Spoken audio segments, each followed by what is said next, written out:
So hi guys welcome back to our channel. So ఈరోజు వీడియోలో అయితే హెచ్డిఎఫ్సి నుంచి జాబ్ ఆపర్చునిటీ అయితే వచ్చింది. 10th పాస్ అయిన వాళ్ళకి డిజిఎఫ్సి అనే పేరుతో.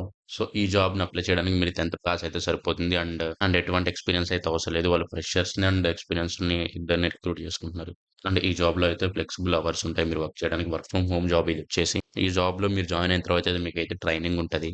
అండ్ ఈ జాబ్కి అయితే financial distributors, house wives, retires and salaries, self employeds, professionals ఎవరైనా అప్లై చేసుకోవచ్చు, ఫ్రెషర్స్. సో డిస్క్రిప్షన్లో ఇచ్చిన లింక్ మీద క్లిక్ చేసి అయితే ఈ పేజ్కి వస్తారు. మీరు ఈ పేజ్కి వచ్చిన తర్వాత అయితే ఇక్కడ మీరు మీ డీటెయిల్స్ అన్ని ఫిల్అప్ చేసి సబ్మిట్ కొట్టేసేయండి. మీరు లింక్ మీద క్లిక్ చేసిన తర్వాత అయితే ఈ పేజ్కి వస్తారు. ఈ పేజ్కి వచ్చిన తర్వాత అయితే స్టెప్ 1లో ఇక్కడ డీటెయిల్స్ అన్ని ఇచ్చి సబ్మిట్ కొట్టండి. అండ్ స్టెప్ 1లో మీ బేసిక్ డీటెయిల్స్ అన్ని ఫిల్అప్ చేయాలి. స్టెప్ 2లో అయితే మీ age proof, address proof, education proof, PAN card, coloured passport size photo and photograph ఒకటి అండ్ మీ సిగ్నేచర్ ఒకటి, ఆధార్ కార్డ్. సో ఇవన్నీ అయితే స్టెప్ 2లో అయితే రిజిస్ట్రేషన్కి అండ్ వెరిఫికేషన్కి అయితే తీసుకుంటారు మీరు. సో ఇలా అయితే ఉంటుంది వీళ్ళ రిక్రూట్ ప్రాసెస్. ఈ స్టెప్స్ అన్ని ఫిల్అప్ చేసి వెయిట్ చేయండి అండ్ మీకు మెయిల్ వస్తుంది, లేదంటే మీకు ఆఫర్ లెటర్ పోస్ట్లో రావడం కానీ జరుగుతుంది. సో ఈ వీడియో కింద గైస్ వీడియో కానీ ఇన్ఫర్మేటివ్ అంటే వీడియోని లైక్ చేసి ఛానల్ని సబ్స్క్రైబ్ చేయండి.